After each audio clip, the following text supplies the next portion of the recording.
오래된 삼칸집은 울창한 대나무 그늘 아래 고요히 자리 잡고 있었다. 마치 세월의 먼지를 뒤집어 쓴 옛 그림처럼. 갈색 기와지붕은 이끼로 얼룩져 푸른빛을 띠었고 양끝이 부드럽게 휘어져 있었다. 하얀 흙벽은 세월의 발에 누렇게 변했고 가느다란 금이 거미줄처럼 퍼져 있었다. 마당의 붉은 벽돌길은 세월에 닳아 반들거렸으며 이끼와 먼지로 얼룩져 있었다. 어린아이의 발자국이나 웃음소리는 이곳에 전혀 남아있지 않은 듯했다. 이른 아침 햇살이 대나무 사이로 스며들어 축축한 툇마루 위에 반짝이는 빛을 던졌다. 툇마루는 두꺼운 이끼로 뒤덮여 발걸음마다 조심스러웠다. 누런 고양이 한 마리가 낡은 멍석 위에 둥글게 몸을 말고 누워 있었고 졸린 눈으로 가끔 대나무 잎이 땅을 스치는 소리에 흠칫했다. 그 소리는 집의 숨소리처럼 규칙적이었다. 지수 앞에 서 있었다. 손에는 빛바랜 가방끈을 꼭 쥐고 있었다. 가느다란 손가락은 긴 여정의 피로를 드러냈다. 까만 머리카락은 윤이 나며 어깨 위로 흘렀고 늦가을 바람에 몇 가닥이 가볍게 흔들렸다. 맑고 큰 눈동자는 형언할 수 없는 그리움을 담고 있었다.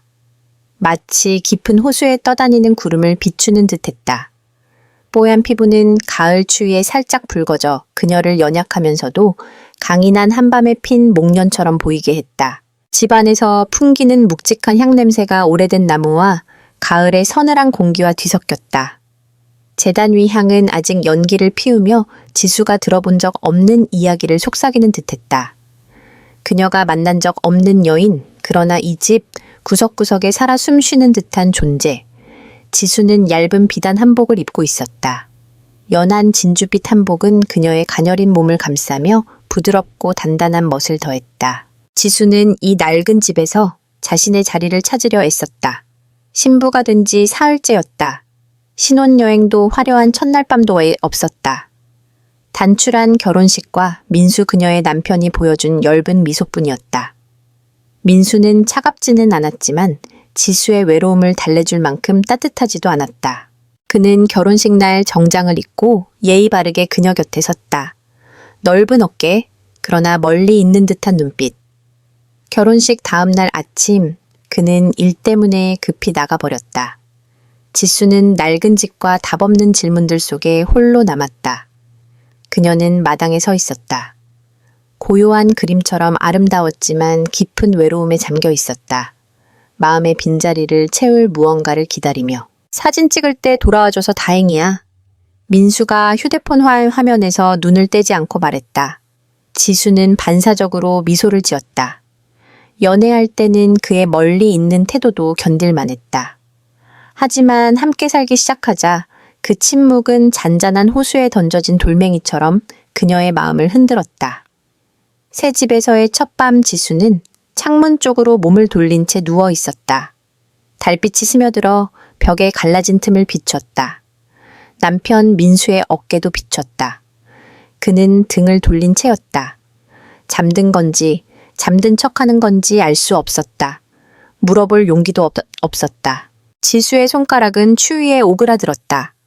얇은 이불은 기다림의 무게보다 가벼웠다. 결혼한 뒤로 민수는 그녀에게 손끝 하나 닿지 않았다. 다음 날 아침 지수는 일찍 일어났다. 연한 청색 한복 저고리를 입고 머리를 단정히 틀어 올린 그녀는 대나무 빗자루를 들고 밤사이 떨어진 잎을 쓸었다. 이 집에 자신이 존재한다는 걸 증명하고 싶었다. 낯선 물건처럼 놓여있는 게 아니라 살아있는 사람임을 알리고 싶었다. 툇마루에서 들린 가벼운 기침 소리에 그녀는 멈칫다. 시아버지 영호가 어느새 서 있었다. 그의 손에는 기미 모라기는 찻잔이 들려 있었다. 눈빛은 부드러웠다. 날카롭거나 탐색하는 느낌 없이 단지 이해하려는 듯 바라보았다. 일찍 일어났네. 그의 목소리는 낮고 약간 쉰 듯했다. 지수는 고개를 끄덕이며 아침 바람에 흔들리는 이슬싸기 같은 미소를 지었다. 늦게 자는데 익숙하지 않아요, 아버지. 그는 대답 없이 집 안으로 들어갔다. 하지만 지수는 그의 시선이 아직 자신을 떠나지 않았음을 느꼈다. 그 시선은 깊은 물 위를 스쳐 지나가는 듯한 묘한 느낌을 남겼다. 날이 갈수록 지수는 삼칸집에서 이름 없는 일들을 반복했다. 시계 바늘처럼 빠르지도 느리지도 않게 누구도 그 바늘이 움직이는지 신경 쓰지 않는 것 같았다. 그녀는 밥을 짓고 집을 치우고 낡은 수건을 빨았다. 차가운 벽돌 바닥을 밟는 발소리는 그녀의 마음을 메아리쳤다. 메마르고 단조롭게 민수는 아침 일찍 나가고 늦게 돌아오는 날이면 짤막한 메시지만 남겼다. 사과도 다정한 말도 없었다. 어떤 날은 그가 돌아와 문을 열고 방에 들어오자마자 침대에 털썩 앉았다. 너무 피곤해. 그러곤 등을 돌린 채 누웠다. 지수는 곁에 앉아 구겨진 셔츠를 접으며 창문 위에 쌓인 얇은 먼지를 보았다. 결혼 생활의 모든 것은 그 먼지 같았다. 희미하고 누구도 털어낼 생각을 하지 않았다. 정오쯤 영호가 시장에서 돌아오면 지수는 밥상을 차려놓았다. 시아버지는 말이 적었지만 그의 존재는 집을 덜 텅 빈 듯 보이게 했다. 지수가 밥상을 치울 때 그는 부엌 문 앞에 서서 아무 말 없이 바라보곤 했다. 그 시선은 무례하지 않았지만 지수를 당황하게 했다. 한 번은 그녀가 너무 급히 고개를 돌리는 바람에 눈이 마주쳤다. 얼굴이 화끈거렸다. 영호는 고개를 끄덕이며 담담히 말했다. 오늘 된장국 맛이 좋구나. 지수는 어색하게 웃으며 뭐라 대답해야 할지 몰랐다. 비가 내렸다. 대나무 정원을 집어삼킬 듯 길고 촘촘한 비. 지수는 창가에 서서 유리에 맺히는 빗방울을 바라보았다. 민수의 메시지가 왔다. 세미나 늦어져. 내일 갈게. 짧은 문장 하나에 그녀의 가슴이 조여들었다. 슬퍼서가 아니었다. 아무 감정도 느껴지지 않아서였다. 공허함은 상처보다 더 무서웠다. 그녀는 툇마루로 나갔다. 비는 차갑고 땅은 미끄러웠다. 급히 집 안으로 들어오자 얇은 옷이 피부에 달라붙었다. 젖은 한복은 그녀의 곡선을 선명히 드러냈다. 그때 영호가 정원에서 들어왔다. 진흙 묻은 신발 손에는 갓 딴 쑥 한 다발. 그의 눈이 무심코 젖은 지수의 모습을 스쳤다. 그는 잠깐 멈칫하더니 급히 고개를 돌렸다. 쑥을 탁자에 내려놓으며 아무 일도 없었다는 듯했다. 하지만 지수는 보았다. 그의 눈에 스친 낯선 빛을. 비난도 분노도 아닌 놀라움 같은 것. 마른 장작에 튄 작은 불꽃 같았다. 그날 밤 지수는 혼자 누웠다. 창문으로 스며드는 바람이 얇은 커튼을 흔들었다. 결혼식 날의 하얀 면사포가 바른 기억처럼 그녀는 민수를 떠올리지 않았다. 머릿속엔 영호의 안경 너머 고요한 눈빛이 맴돌았다. 잘못된 감정은 아니었다. 단지 누군가 자신을 보았다는 느낌이었다. 결혼 후 처음으로 누군가 그녀를 진짜로 보았다. 아내로서 며느리로서가 아닌 한 여자로. 숨쉬고 존재하며 누군가의 시선을 바라는 여자로. 다음 날 아침 지수는 크림색 얇은 스웨터를 입었다. 살짝 넓은 목선이 어깨를 드러냈다. 의도한 건 아니었다고 스스로를 달랬다. 하지만 툇마루로 나갔을 때 영호의 시선이 그녀를 스치며 잠깐 어깨에 머물렀다. 그는 아무 말 없이 찻잔을 입으로 가져갔다. 뜨거운 김이 안경을 뿌옇게 했다. 지수는 미소 지으며 탁자에 볶은 콩 접시를 놓았다.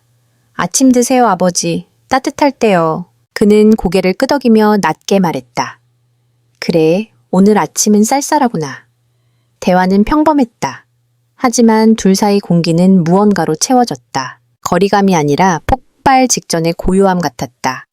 지수는 툇마루 끝에 앉아 무성한 오이밭을 바라보았다. 이 집은 너무 조용해요, 아버지. 그녀가 속삭이듯 말했다. 그는 대답했다.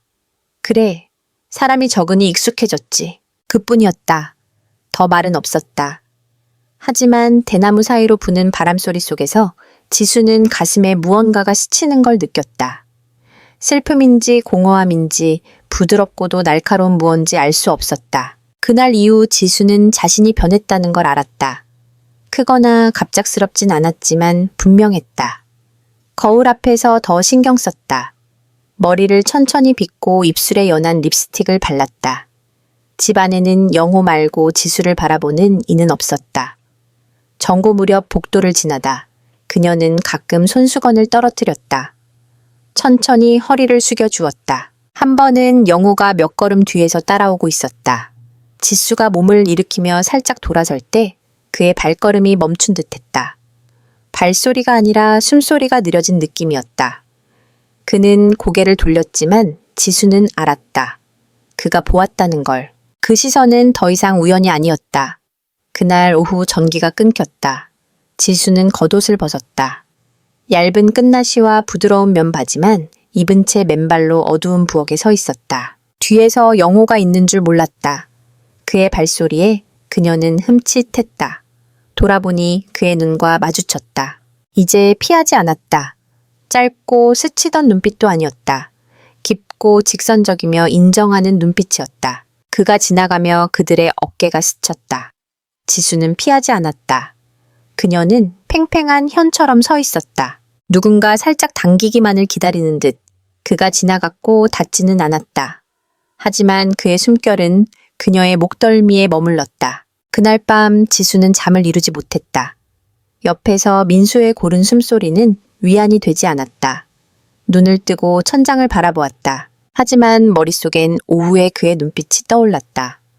원치 않았던 그러나 지울 수도 없는 눈빛. 이른 아침 지수는 뒷마당에서 빨래를 널었다. 하얀 실크 잠옷을 맨 먼저 걸었다. 얇고 가벼운 천이바람에 나부꼈다. 영호가 툇마루를 지나갔다. 잠깐 멈췄다. 지수가 돌아서자 그의 눈빛과 마주쳤다. 예쁘구나. 그가 연기처럼 나지막이 말했다. 그 말에 지수의 손가락이 떨렸다. 마지막 빨래 집게를 채우며 그녀는 돌아서 미소 지었다. 거절하지 않는, 그러나 묻지도 않는 미소. 책임지지 않는 하지만 분명한 대답이었다. 영호가 그녀를 칭찬한 그날 이후 집 안 공기가 달라졌다. 이름 붙일 수 없는 무언가가 감돌았다. 그 말을 다시 꺼내는 이는 없었다. 지수의 발걸음은 다른 소리를 냈다. 그릇에 숟가락이 닿는 소리, 개수대 물소리 마당을 쓰는 빗자루 소리가 모두 그녀가 시선을 받고 있다는 느낌에 의해 증폭되었다. 그것은 꼬치꼬치 캐묻는 시선이 아니었다. 불꽃이 담긴 눈빛이었다. 조용하지만 타오르는. 영호는 이제 거실에 더 오래 앉아 있었다. 신문을 들고 있었지만 글자를 읽는 일은 드물었다. 지수가 지나갈 때 그는 고개를 돌리지 않았다. 하지만 지수는 알았다. 신문 뒤에서 그의 시선이 따라온다는 걸. 그의 숨소리가 더 무거워졌음을 느꼈다. 영호의 고갯짓은 느려졌다. 찻잔은 평소보다 더 깊이 비워졌다. 지수도 숨기려 하지 않았다. 그에게 물을 따를 때 그녀의 손은 조금 더 오래 기울어졌다. 부엌에서 쌈장을 만들 때 허리를 살짝 굽혀든 그림자가 벽돌 바닥에 길게 드리웠다. 오후 계단을 지날 때 발걸음은 느려졌다. 얇은 실내복이 엉덩이를 스치며 흘렀다. 과하지 않지만 그의 숨을 멎게 하기에 충분했다. 무더운 날이었다. 지수는 연녹색 끝나시를 입었다. 속옷은 입지 않았다. 빨래가 마르지 않았다고 둘러댔지만 사실 전날 밤 그 옷을 골라 깔끔히 접어 장롱 위에 올려놓았다. 영호가 찻상에 앉아 있을 때 그녀는 유자차 잔을 들고 갔다. 몸을 살짝 숙였다. 가슴께가 그의 얼굴 가까이 스쳤다. 그가 눈을 떴다. 천천히 시선이 얇은 끝나시에 머물렀다. 그러다 그녀의 눈을 똑바로 보았다. 손을 거두지 않았다. 놀라지도 않았다. 단지 깊은 눈빛으로 그녀 안에서 일렁이는 비를 본 듯했다. 그렇게 얇은 옷 입고 바람 안 춥겠나? 그의 목소리는 쉰 듯 낮았다. 비난도 질문도 아니었다. 지수는 고개를 살짝 기울이며 미소 지었다. 오늘 바람은 부드러워요, 아버지. 그녀는 걸어갔다. 은은한 향이 둘 사이 공간에 남았다. 그날 밤 또 전기가 나갔다. 달빛이 창문을 통해 스며들어 바닥에 은빛을 뿌렸다. 지수는 눈을 뜬 채 누워 있었다. 민수의 메시지가 왔다.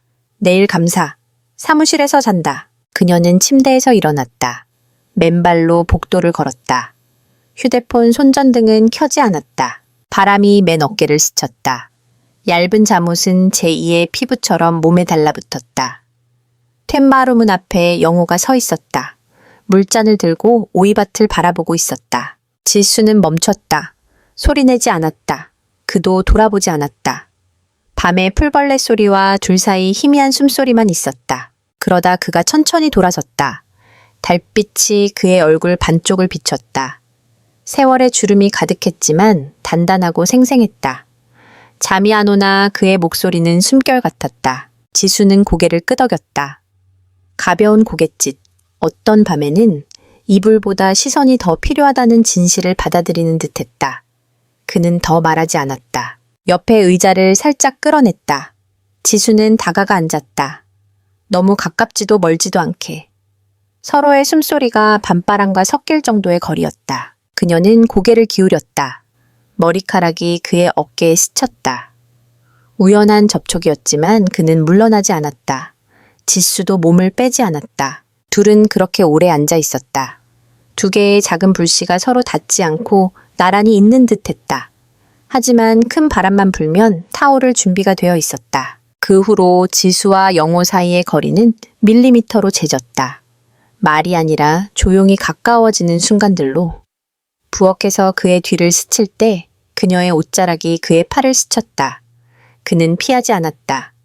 그녀도 사과하지 않았다. 모든 것이 멈추지 않는 위험한 놀이 같았다. 지수는 자신이 주도하고 있음을 깨달았다. 옷을 고를 때, 그가 좋아하는 된장찌개나 쌈장을 만들 때, 그가 가까이 있을 때 일부러 느리게 걸었다. 놀랍게도 죄책감은 없었다. 오래 묻혀있던 갈증이 깨어난 것뿐이었다.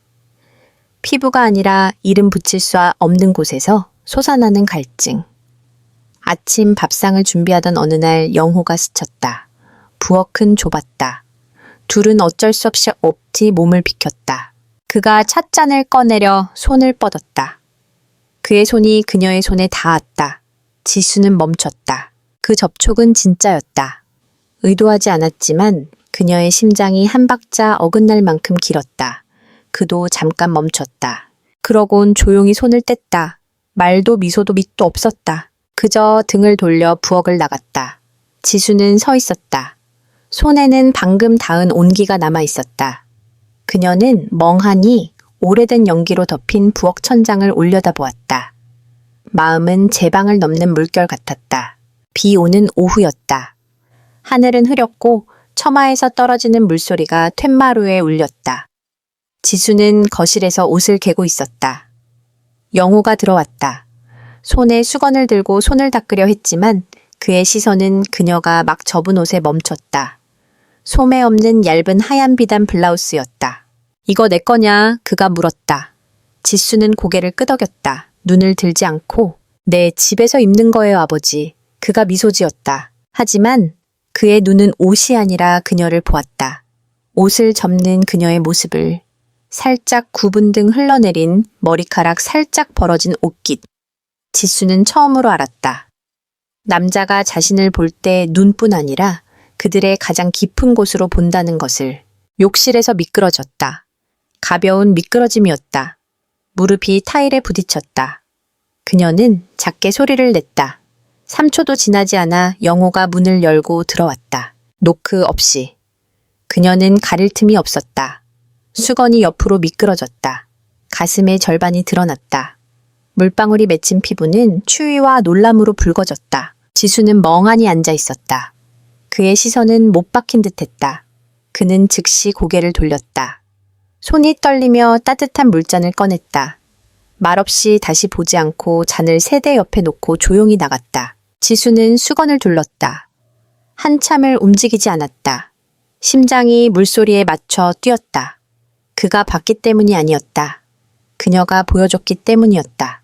그리고 후회하지 않았다. 그날 저녁 셋이 밥을 먹었다. 민수는 평소처럼 밥을 빠르게 먹었다.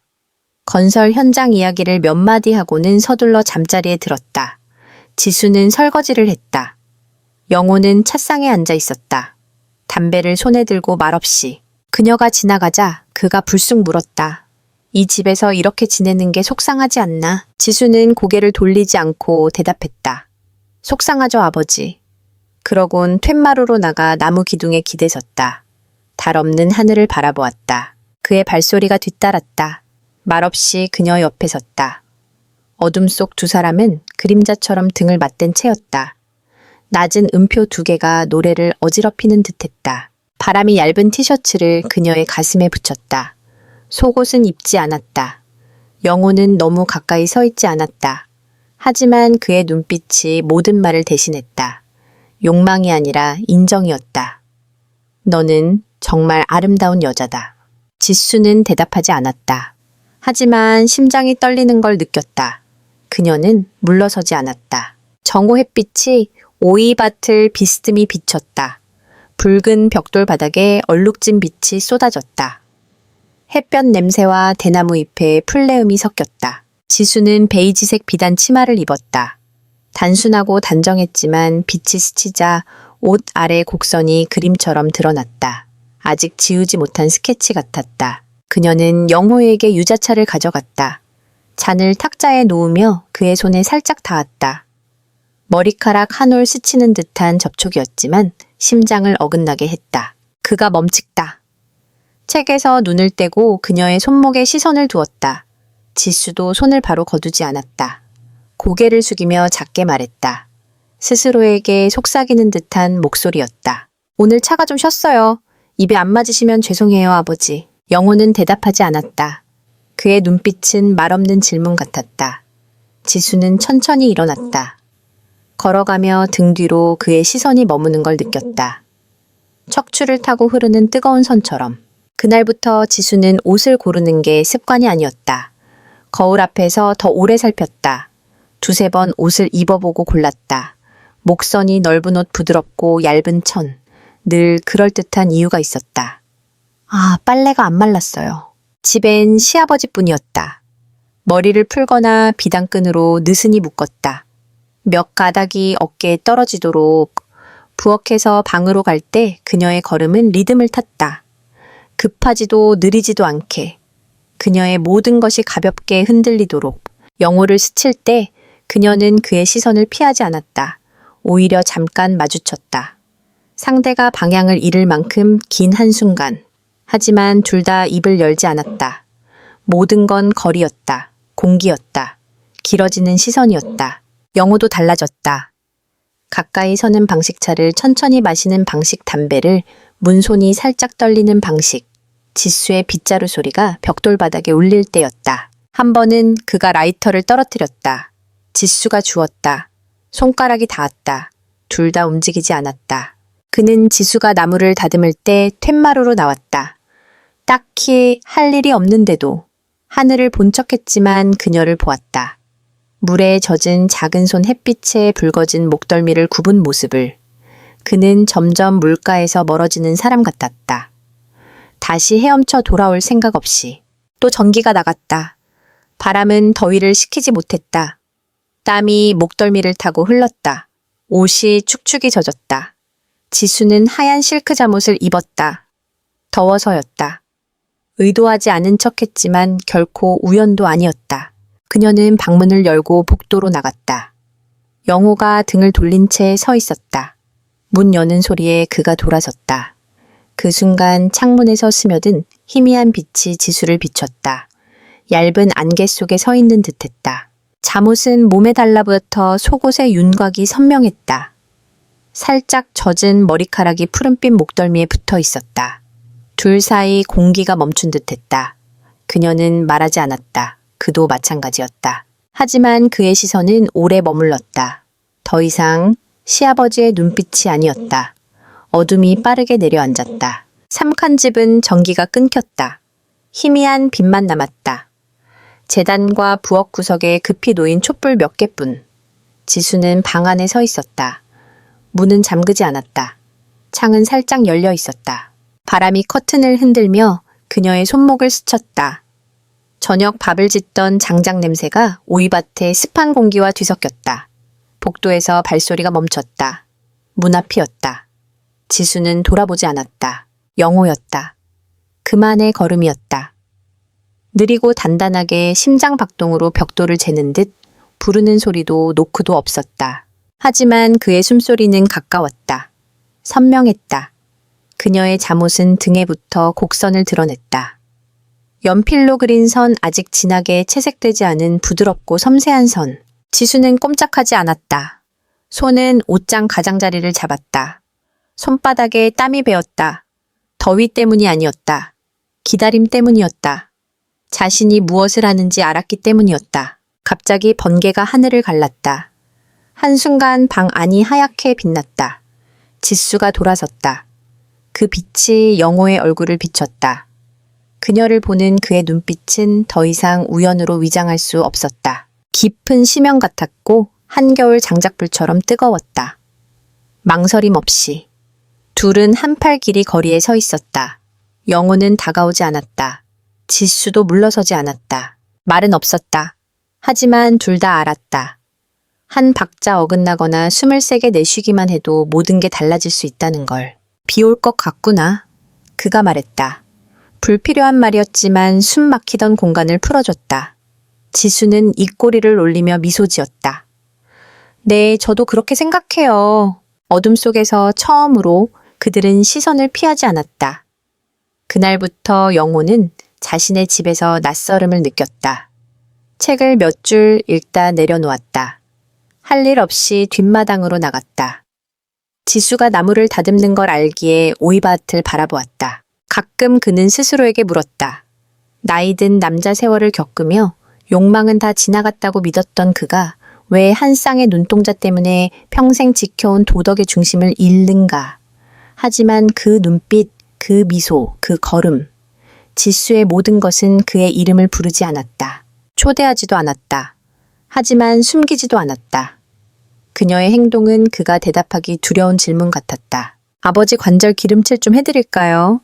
가을바람 불면 뻐근하시잖아요. 어느 저녁 그가 툇마루에서 무릎을 주무를 때 지수가 물었다. 그는 잠깐 머뭇거렸다. 그녀가 곁에 앉았다. 약초 오일 뚜껑을 열 때 그녀의 손이 그의 손에 닿았다. 강하고 따뜻한 손길, 평범한 순간이었다. 하지만 그에게는 단단한 성벽에 생긴 첫 균열 같았다. 한 번은 그가 부엌에서 전기 플러그를 고치고 있었다. 지수가 지나갔다. 진한 장미색 티셔츠를 입었는데 속옷은 없었다. 숨 쉴 때마다 가슴이 선명하게 움직였다. 낮은 피아노 같았다. 그가 고개를 들었다가 재빨리 숙였다. 드라이버를 쥔 손이 흔들렸다. 지수는 말없이 물을 따라 탁자에 놓았다. 일부러 그의 의자 가장자리를 스치며 수건을 빨래터에 떨어뜨렸어요. 그녀의 목소리는 바람처럼 가벼웠다. 그는 대답하지 않았다. 고개만 끄덕였다. 하지만 물잔은 그의 손에서 흔들렸다. 그 주, 세 번째로 전기가 끊겼다. 공기는 두 겹 바람 사이에 갇힌 듯 무거웠다.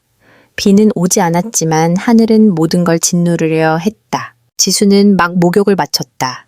긴 머리는 젖어 있었다. 물방울이 목을 타고 천천히 흘렀다. 서늘한 피부에 스며들었다. 그녀는 수건을 둘렀다. 목욕탕에서 나와 방문을 살짝 열어놓았다. 마당에서 비추는 손전등의 흐릿한 빛이 방 안으로 스며들었다. 밝고 어두운 그림자가 엇갈렸다. 지수는 문을 잠그지 않았다. 마음은 어지럽고 밤의 답답함과 고요에 휩싸였다. 영호는 툇마루에 서 있었다. 얇은 셔츠는 땀에 젖어 있었다. 물방울 떨어지는 소리에 지수를 부르려 했다. 수도꼭지가 새는 줄 알았다.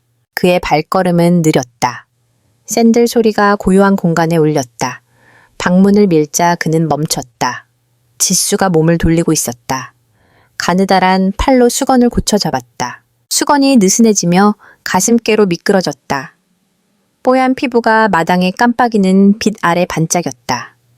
그들의 눈이 한순간 마주쳤다. 공간이 얼어붙은 듯했다. 아무 소리도 없었다. 가슴 속 심장 박동만 요란했다. 지수는 서둘러 가리지 않았다. 어깨가 살짝 떨렸다. 두려움이 아니었다. 낯선 감정이었다. 넘어선 적 없는 경계 앞에 선 듯했다. 어둠 속 그녀의 눈은 자부심과 연약함이 뒤섞인 빛으로 반짝였다. 도전하는 듯 항복하는 듯. 영호는 문 손잡이를 쥔 채 서 있었다. 숨소리가 무거워졌다. 입은 굳게 다물었고 말은 나오지 않았다. 하지만 그의 눈빛은 깊고 억눌린 감정으로 가득했다. 지수에게서 떠나지 않았다. 그 순간 시간이 무한히 늘어진 듯했다. 그러나 보이지 않는 힘에 끌리듯 영호가 다가갔다. 의도 없는 듯 느린 걸음이었다. 지수는 물러서지 않았다. 그녀는 가만히 서 있었다. 숨이 급해졌다. 가슴이 얇은 수건 아래로 오르내렸다. 그가 한숨거리까지 다가왔을 때 그의 떨리는 손이 그녀의 어깨에 닿았다. 차가운 피부는 그의 손끝 아래에서 불꽃처럼 뜨거웠다. 지수가 고개를 들었다. 다시 눈이 마주쳤다. 이제 놀라움이 아니었다. 위험하고 유혹적인 묵시적 동의였다. 수건이 바닥으로 떨어졌다. 숨결처럼 가볍게. 어둠 속 지수는 살아있는 조각상 같았다. 부드럽고 생명으로 가득했다. 영혼은 그녀를 끌어안았다. 급하면서도 억제된 동작이었다. 한순간이라도 늦으면 둘 다 현실로 돌아올까 두려운 듯 지수는 그의 목을 감았다. 젖은 머리카락이 그의 뺨에 닿았다. 비누 냄새와 원초적인 무언가가 뒤섞였다. 그들은 서툴지만 격렬하게 서로를 찾았다. 그들을 갈라놓던 보이지 않는 경계를 지우려는 듯 공간은 사라졌다. 섞이는 숨결 떨리는 접촉 두 사람의 온기만 남았다. 그의 손이 그녀의 등을 훑었다. 곡선 하나하나가 거부할 수 없는 초대였다. 지수는 망설임 없이 응했다. 손을 더 세게 조이며 그와 하나가 되려 했다. 모든 간격을 지우려는 듯 그들은 방구석의 좁은 침대에 쓰러졌다. 어둠이 금지된 순간을 감쌌다. 그녀의 젖은 머리에서 떨어지는 물소리가 숨소리와 어우러졌다. 원시적인 음향이 심장 박동처럼 반복되었다. 그 순간 옳고 그름도 장벽도 없었다. 오직 지수와 영호 감정의 소용돌이에 휩싸인 두 사람만 있었다. 이성은 불타고 본능과 갈망만 남았다. 하지만 깊은 곳에서 둘 다 알았다. 빛이 돌아오고 어둠이 걷히면 그들은 방금 일어난 일과 자신을 마주해야 한다는 것을. 모든 게 끝난 후 영호는 소리 없이 문을 닫았다. 안에서 지수는 가슴에 손을 얹었다. 심장이 가슴을 뚫을 듯 뛰었다. 부끄러움도 수치심도 없었다.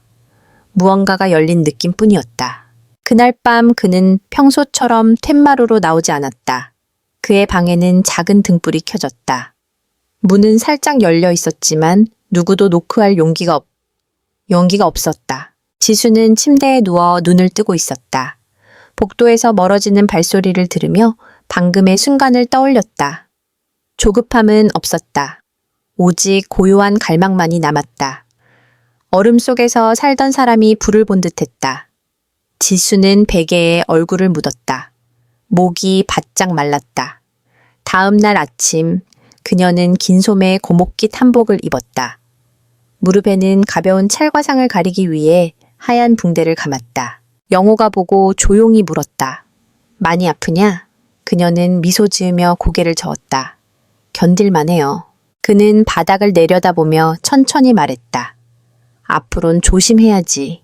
하지만 그 목소리는 제하지 않았다. 스스로에게 하는 말 같았다. 둘 다 넘어선 그러나 인정하지 못한 경계에 대한 경고 같았다. 그날 아침 둘은 말을 많이 나누지 않았다. 하지만 눈빛은 예전처럼 단순하지 않았다. 직시하고 깊이 파고드는 시선이었다. 옷을 입고 있음에도 자신을 감추고 싶게 만드는 눈빛. 절정은 햇볕 뜨거운 정에 찾아왔다. 지수는 허리가 살짝 조이는 하얀 치마를 입었다. 더웠다. 영호는 거실의 긴 의자에 누워 있었다. 셔츠 단추 2개가 풀려 있고 한 팔은 이마에 얹혀 있었다. 땀이 쇄골을 타고 가슴으로 흘렀다. 지수는 유자차를 들고 들어갔다. 잔을 탁자에 놓으며 손이 잔 가장자리에 닿았다. 그의 눈이 떠졌다. 그녀의 가슴께 가까이 있는 곳에 시선이 멈췄다. 놀라거나 고개를 돌리지 않았다. 그냥 머물렀다. 지수가 고개를 들어 그 눈빛과 마주쳤다.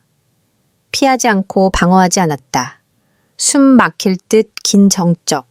아무도 말하지 않았다.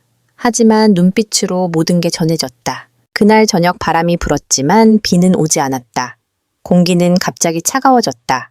이 집의 시간도 조용히 변하고 있었다. 지수는 무릎까지 오는 사각 목선의 잠옷을 입었다. 얇고 부드러운 천은 초겨울 잎사귀에 맺힌 서리 같았다. 그녀는 나무 복도를 걸었다. 맨발이 차가운 바닥에 닿았다. 각 걸음은 두 숨결 사이의 거리를 재는 듯 가볍게. 영호는 거실에 홀로 앉아 있었다. 책은 들지 않았다. 노란 탁상등이 백발과 깊은 이마 주름을 비췄다. 그는 더 이상 특정한 곳에 집중하지 않았다. 잠들지도 예전처럼 침착한 척하지도 않았다. 지수는 노크 없이 들어갔다. 망설이지 않고 그의 팔길이 이내에 멈췄다. 그가 고개를 들었다. 그녀는 옆 의자에 앉았다. 묻는 말 없이 눈빛만 직선으로 바람이 문틈으로 스며드는 소리 외엔 아무 소리도 없었다. 촛불 있나 그가 물었다. 불필요한 질문이었지만 그가 붙잡을 수 있는 유일한 것이었다. 지수는 미소 없이 고개를 저었다. 대답하지 않았다.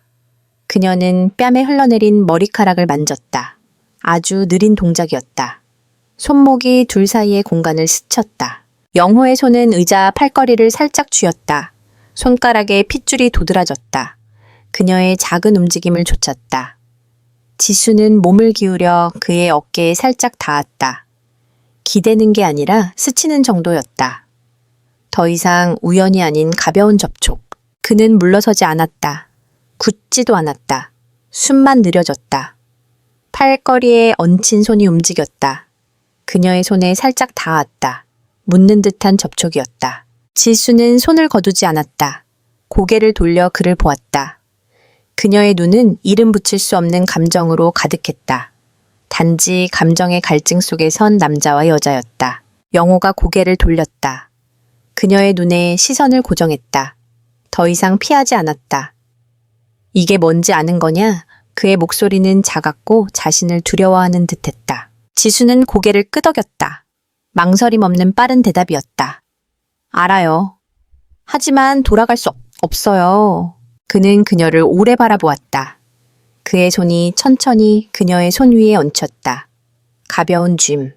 어떤 키스보다 분명한 확인이었다. 둘은 손을 맞잡고 오랫동안 말없이 앉아 있었다. 문이 열리고 더 이상 닫히지 않을 것 같은 고요함. 밖에서 바람이 나무집 사이로 스쳤다. 땅의 느린 숨결처럼 부드럽게. 늦은 밤, 영호의 방 문 잠금 소리가 작게 울렸다. 작은 소리였지만 지수의 머릿속에서는 오랫동안 억눌린 숨소리처럼 크게 메아리쳤다. 그녀는 침대에서 일어났다. 맨발로 차가운 바닥을 밟았다. 잠옷자락이 무릎을 스쳤다. 머리는 등 뒤로 풀려 있었다. 화장기 없고 속옷도 없었다. 지수는 고요한 방으로 들어갔다. 문이 닫히며 자트가 작게 소리를 냈다. 바깥 세상의 마지막 속삭임 같았다. 주황빛 수면등이 나무 탁자를 비췄다. 매일 밤 그가 앉던 곳. 책은 펼쳐져 있었지만 그의 눈은 글자를 따르지 않았다. 문소리에 그는 고개를 들지 않았다.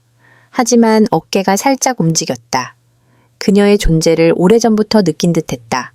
지수는 그의 이름을 부르지 않았다. 말도 질문도 대답도 필요 없었다. 고요한 공간엔 숨소리와 심장 박동만 있었다. 깊은 숲의 양끝에서 서로를 부르는 두 개의 반향 같았다.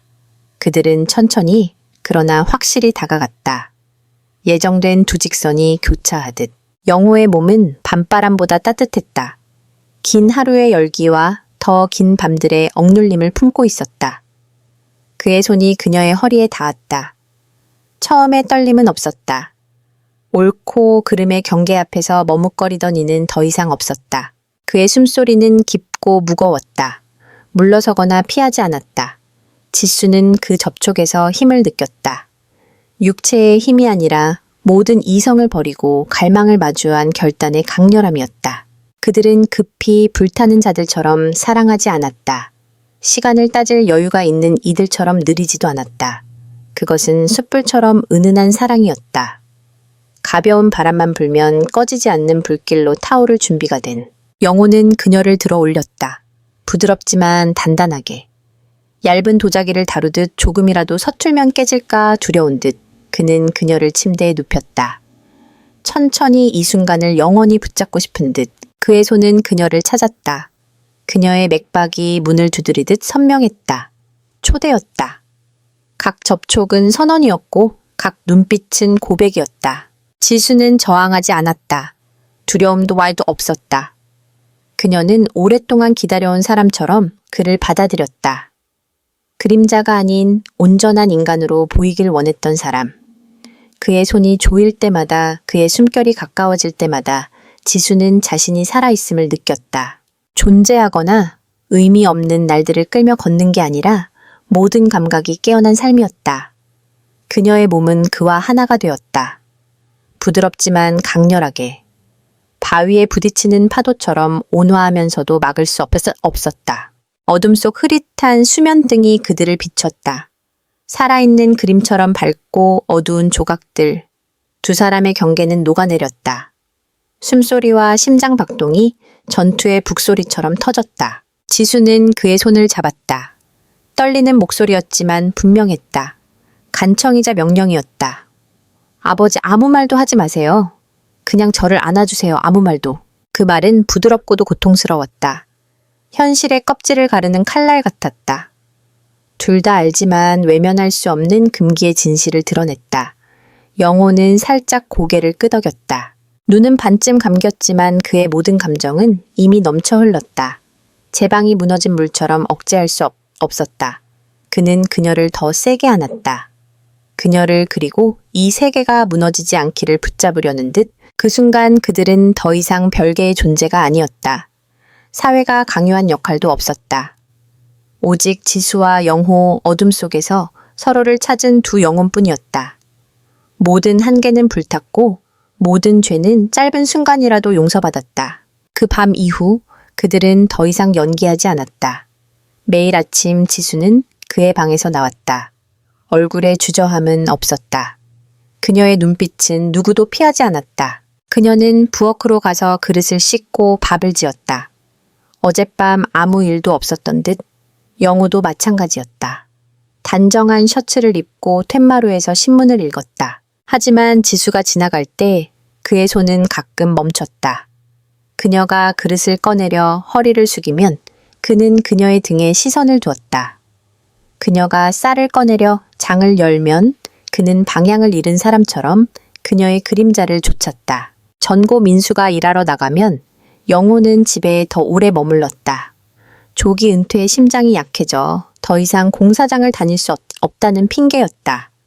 하지만 그의 마음은 지수와 더 가까이 있고 싶다는 이유뿐이었다. 대낮에 익숙한 벽들 사이에서 누구도 의심하지 않을 역할 속에서 그들은 은밀했지만 숨기지 않았다. 위험함이 매 접촉을 불보다 뜨겁게 만들었다. 지수는 점점 더 대담해졌다. 정오 휴식 시간, 그녀는 영호의 방 앞을 지나갔다.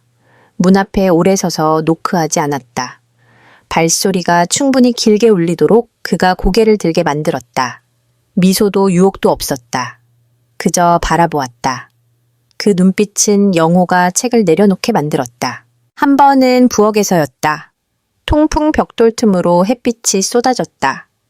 민수가 2분만 일찍 돌아오면 모든 게 무너질 곳이었다. 지수는 탁자에 기대 서 있었다. 영호가 뒤에서 다가왔다.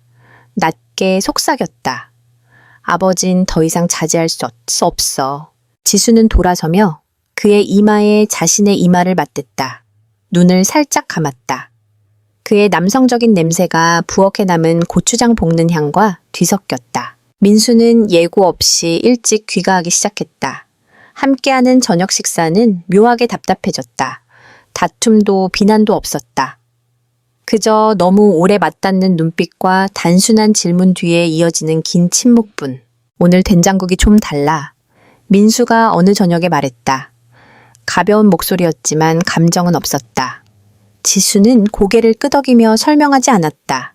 눈을 들지 않았다. 맞은편에 앉은 영호는 간장 접시를 오래 저었다. 시선은 탁자에서 벗어나지 못했다. 아무도 된장국에 손대지 않았다. 모두 그것이 소금 때문이 아닌 짠맛임을 알았다. 그날 밤 지수는 민수 옆에 누웠지만 잠들지 못했다. 그는 등을 돌렸다. 넓은 등이 차가웠다. 그녀는 창문을 바라보며 영호의 작은 방을 떠올렸다. 늦게까지 불이 켜져 있고 연고차 향과 책 넘기는 소리가 노인의 심장 박동처럼 규칙적인 곳. 두 남자 사이에 누웠지만 눈을 감을 때마다 그녀의 피를 뜨겁게 만드는 건 한 사람뿐이었다. 어느 오후 지수가 시장에서 돌아오자 민수가 문 앞에 서 있었다. 그는 한참을 바라보다 입을 뗐다. 마트 간 줄 알았는데 지수는 반초 망설이다 엷게 웃었다. 시장 가까워요. 쑥 좀 사려고요. 그는 더 묻지 않고 고개를 끄덕였다. 하지만 그녀의 옷을 훑었다. 혼자일 때 절대 입지 않을 옷이었다. 그는 퍼즐 조각을 맞추듯 기억하고 있었다. 아직 그림은 완성되지 않았다. 영호가 찻주전자를 들고 집에서 나왔다. 민수는 그를 보고 고개를 돌렸다. 급하지 않은 하지만 무거운 고갯짓이었다. 증거는 부족하지만 직감이 넘치는 사람의 눈빛이었다. 지수와 영호는 조심스러워졌다.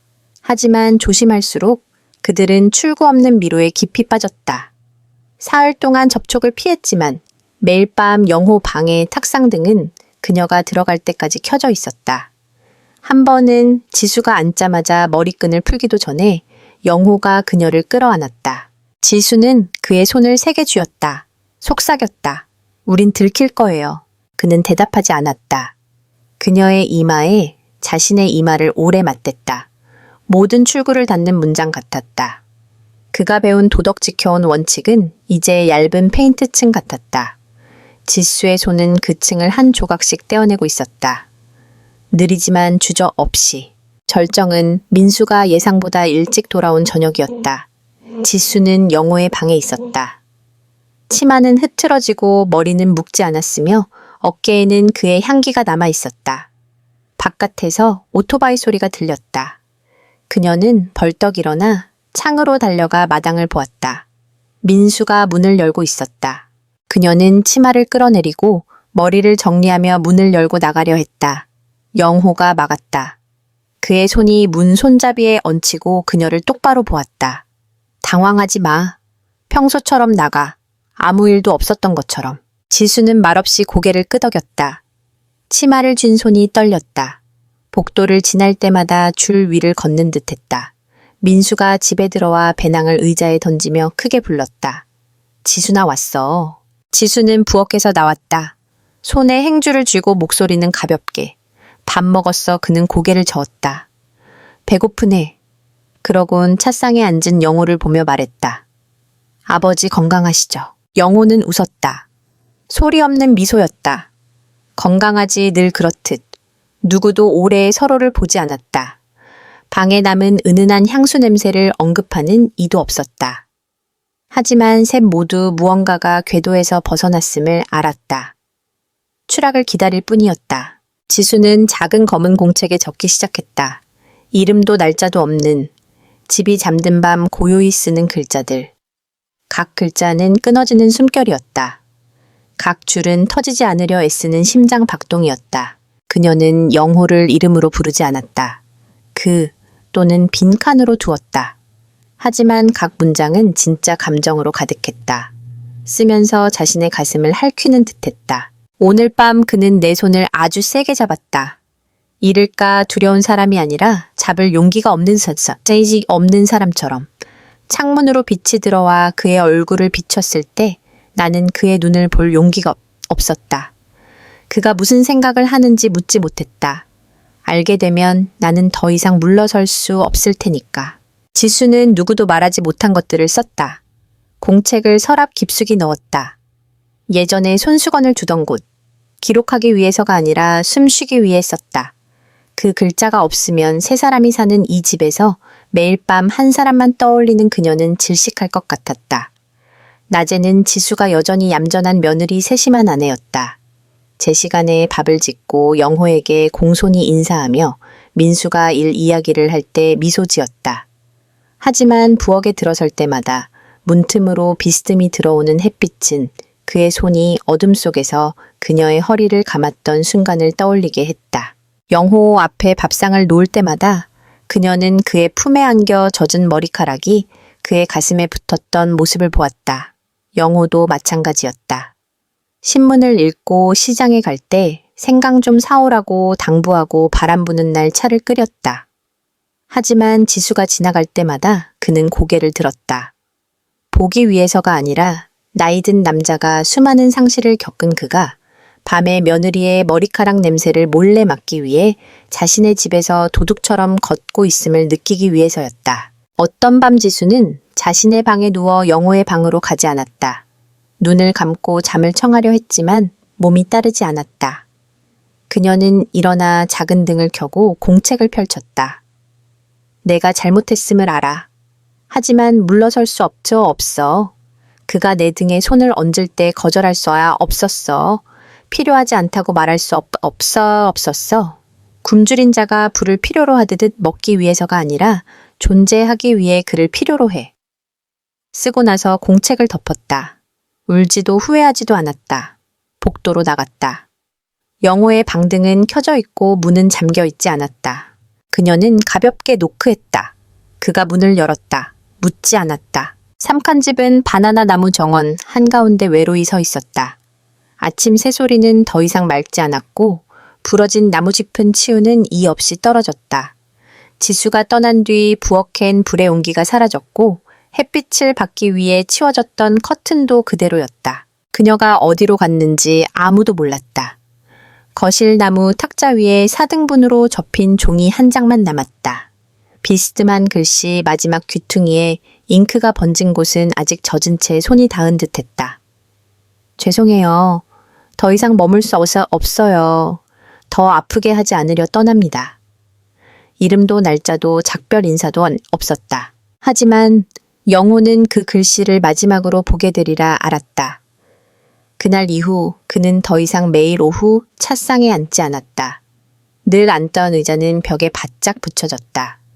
탁자와 그 사이에 선명한 거리가 필요했다. 그는 여전히 일찍 일어나 물을 끓이고 차를 탔다. 하지만 마시지 않았다. 물은 끓었다 씻고 따른 잔은 버려졌다.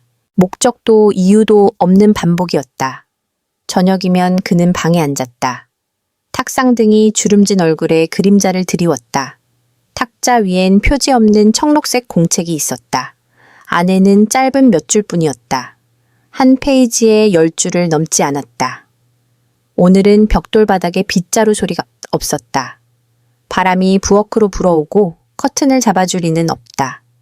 오늘은 쑥국을 끓였다. 먹는 이는 없었다. 민수는 발령을 받아 옮겼다. 그는 아버지에게 아무 말도 하지 않았다. 지수도 언급하지 않았다. 집에 올 때마다 문을 급히 열고 밥을 대충 먹고 떠났다. 묻지 않고 책망하지 않고 영호를 3초 이상 바라보지 않았다. 집은 셋에서 하나가 되었다. 정문에 선 그림자방에 가만히 누운 그림자 여관 손님처럼 스쳐가는 그림자. 영호는 지수를 찾지 않았다. 마을을 돌아다니며 묻거나 사람을 고용해 소식을 알아보거나 경찰에 신고하지 않았다. 그는 그저 앉아 있었다.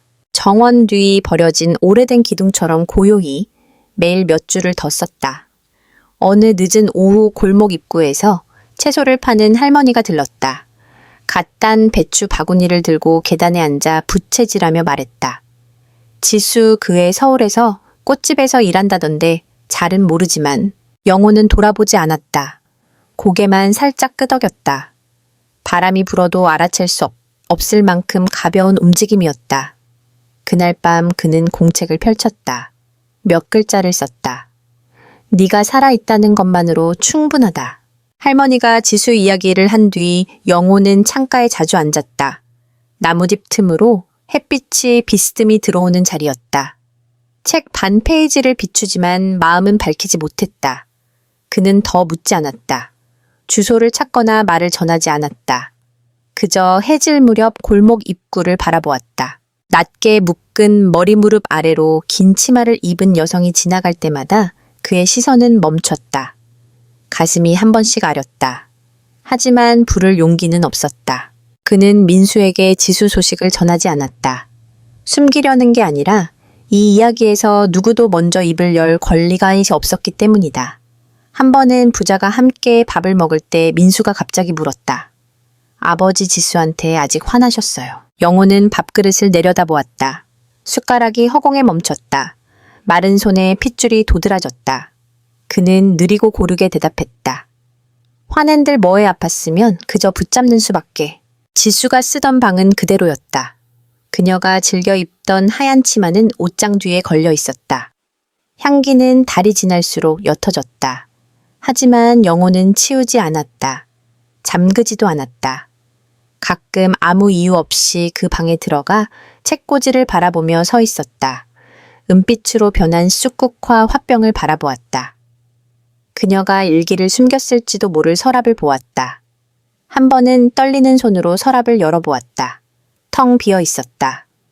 그는 오히려 다행이라 생각했다. 무언가 남아 있었다면 견딜 수 없었을 테니까. 아침이면 영호는 일찍 일어나 마당을 쓸고 차를 끓이고 꽃을 꽂았다. 모든 행동은 떠나간 다시 돌아오지 않을 이에게 보내는 듯했다. 하지만 그녀는 작은 디테일 속에 영원히 존재했다. 자두나무 아래에 떨어진 잎사귀 부엌에 튠물 자국 문틈으로 스치는 바람소리. 모든 것이 말없는 언어로 누군가가 이곳에 살았음을 말했다. 벽돌을 밟던 발걸음 숨결 눈빛 이름 붙일 수 없는 감정을 남겼다. 초겨울 어느 날 영호는 툇마루에 앉았다. 뜨거운 찻잔을 들고 지붕 위로 떠가는 구름을 바라보았다. 차가운 바람이 옷깃을 스쳤다. 공책에서 작은 종이가 날아나왔다. 그는 주워 읽었다. 지난달 밤에 썼던 문장이었다. 어떤 것은 용서받을 필요도 잊힐 수도 없다. 종이에 번진 잉크처럼 지우려 할수록 깊이 스며들 뿐이다. 그는 종이를 공책에 끼우지 않고 손에 쥐었다. 아직 따뜻한 무언가를 붙잡듯 그녀를 떠올리게 하는 손뿐 아니라 삶의 가장 고독한 부분으로 닿았던 여인을 지수는 어딘가에 있다. 작은 꽃집이나 거리를 내다보는 창이 있는 새방에서 그녀는 살아있다. 이름 없는 골목을 걸으며 아무도 그녀가 찬란한 기억을 지나왔음을 알아채지 못한다. 영호는 찾지 않았다. 방해하고 싶지 않았다. 다시 시작하고 싶지도 않았다. 어떤 사랑은 한 번만 살아야지 하며 가장 아름다운 흉터로 남는 것이 가장 올바른 존재 방식임을 알았다. 그 후 매일 밤 그는 썼다. 지난 일을 되풀이하거나 사과하거나 변명하지 않았다. 후회로 오해될 단어는 쓰지 않았다. 짧은 문장들. 한밤에 한 단락 때로는 한 문장 때로는 점 하나. 각 글자는 더 이상 소리낼 수 없는 곳을 찌르는 작은 가시 같았다. 복도에 빗자루 소리가 없다. 커튼이 바람에 펄럭인다. 바람이 새다. 오늘 밤 차 냄새가 다르다. 물 때문일까? 북쪽 창문이 단단히 닫히지 않았다. 고칠 리 없다. 종이는 하얗고 글씨는 고왔다. 하지만 그는 다시 읽지 않았다. 쓰고 나서 펜을 내려놓고 공책을 덮고 불을 껐다. 한참을 그대로 앉아있다가 누웠다. 잠은 얕고 꿈은 단속적이었다. 희미한 얼굴들, 대답 없는 대화들. 새벽 4시에 깨어나 문틈으로 스미는 흐릿한 빛을 바라보았다. 친애하는 독자. 여러분 여기서 우리의 이야기가 끝났습니다. 여러분의 생각을 댓글로 나눠주시면 기쁘겠습니다. 이제 작별 인사드립니다. 다음 프로그램에서 다시 만나요.